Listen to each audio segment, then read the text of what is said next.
Programang ito ay rated SPG. Striktong patnubay at gabay ng magulang ang kailangan. Maaaring may masiselang tema, lengguwahe, karahasan, sexual, horror o droga na hindi angkop sa mga bata. Eira, alam na ang buong pagkatao ni Attorney Alon. Alamin natin. Welcome back sa aking channel, mga kaganapan sa Lilet Matias. Tuloy-tuloy lang ang pagmamanipula ni Attorney Alon sa sitwasyon.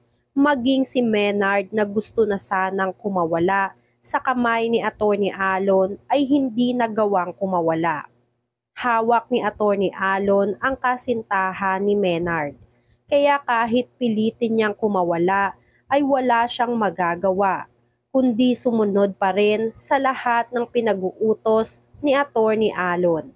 Dahil kung titiwalag siya at ilalaglag si Attorney Alon, si Ada na nobya niya ang malalagot kay Attorney Alon. Kaya nalusutan na naman nga ni Attorney Alon si Kurt nang mahuli sila nito na magkausap. Pinangaralan ni Attorney Alon si Kurt at pinalabas na tamang hinala lang sila sa lahat. At pinagbibintangan lang nila si Attorney Alon na may tinatagong lihim.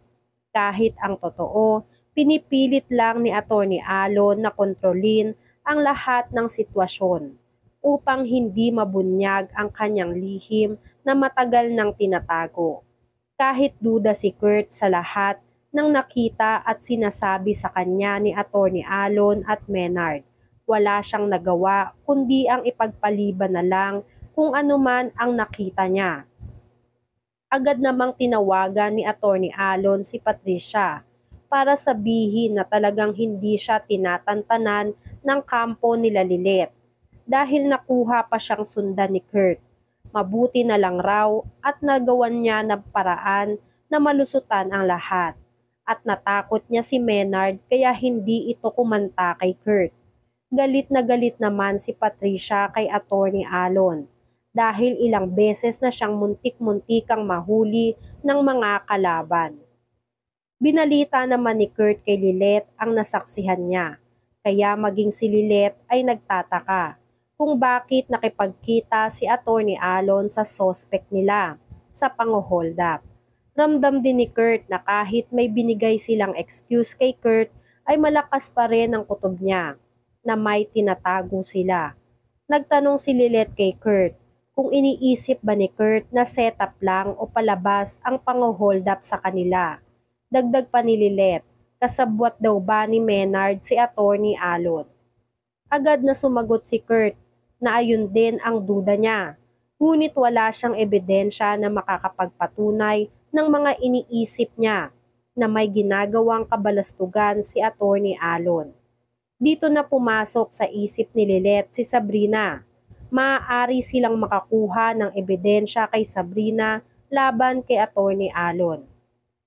Naisip ni Lilet na baka si Sabrina na ang susi para ma-expose na ang totoong kulay ni Attorney Alon. Samantala, gigil na gigil naman si Attorney Alon dahil sa pagiging traidor sa kanya ni Sabrina. Nangako si Attorney Alon na makikita ni Sabrina kung ano ang hinahanap niya dahil masama siyang kalaban. Kaya hindi raw magugustuhan ni Sabrina kung ano ang gagawin ni Attorney Alon sa kanya at sa pamilya niya. Samantala, patuloy pa rin ang pagmamanipula ni Patricia sa anak niyang si Trixie. Pinalabas niya na ang kwintas na nakuha ni Trixie di umano sa mga gamit niya ay ang kwintas na pinagawa ni Patricia sa isang jewelry shop. Dahil gusto ni Patricia na parehong-pareho sa kwintas na nawala kay Trixie ang ipagawa niya. Nagdrama si Patricia sa harap ni Trixie para magmukhang kapani-paniwala ang lahat ng sinasabi niya. Habang si Trixie ay nagtataka pa rin sa lahat ng nangyayari. May parte sa isip ni Trixie na hindi niya magawang maniwala sa palusot ng kanyang ina na si Patricia. Sa kabilang banda, kausap ni Attorney Alon ang mga tauhan ni Patricia na kasabwat nilang dalawa, si Paco at si Vivian. Natutuwa sila dahil sa wakas ay nasolusyonan na nila ang problema nila kay Menard. dahil umuwi na si Menard ng probinsya kasama ang nobya niya. Kaya malamang ay hindi na ito makakapagsalita pa sa mga pulis. Ngunit may isa pa ulit silang problema na pumalit. Walang iba kundi si Sabrina. Alam ni Atty. Alon na may plano si Sabrina na magsumbong kay Lilet. Kaya sinulsulan siya ni Vivian at Paco na kailangan nilang maunahan si Sabrina bago pa makapagsumbong kay Lilet. Dahil kung matagal na silang magkasama ni Atty. Alon, malamang ay marami nang nalalaman si Sabrina tungkol kay Atty. Alon. Kaya nag-isip ng malalim si Atty. Alon. Tama si Vivian at Paco. Hindi siya po pwedeng ilaglag ni Sabrina ng ganun-ganun na lang. Samantala, ito na ang araw ng pagkikita ni Lilet at Sabrina. Excited na si Lilet na malaman kung ano ang sasabihin ni Sabrina tungkol kay Atty. Alon. Habang nag-aantay si Lilet at Kurt sa lugar ng pagkikitaan nila ni Sabrina, nag-aalala si Lilet na baka nagbago na ang isip ni Sabrina na sabihin sa kanya kung ano ang nalalaman niya.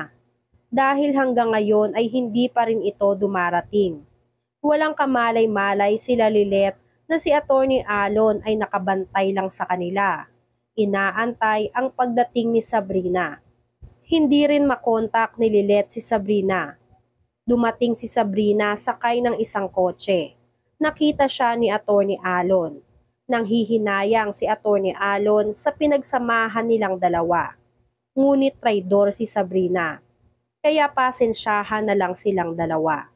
Dahil lahat ng taong sagabal sa mga plano ni Atty. Alon, kailangang mawala sa landas niya. Ibig sabihin, kailangan nang mamatay ni Sabrina. Kaya pinatakbo ni Atty. Alon ang sasakyan niya ng napakabilis papunta kay Sabrina. Kaya habang patawid si Sabrina ay binundol niya ito. Walang kaawa-awa si Atty. Alon. Bagay na kinagulat ni Lilet at Kurt. Agad nilang dinala ang duguang si Sabrina sa isang ospital. Nireport na rin sa mga pulis ang mga nangyari. Pinagtataka nila Lilet.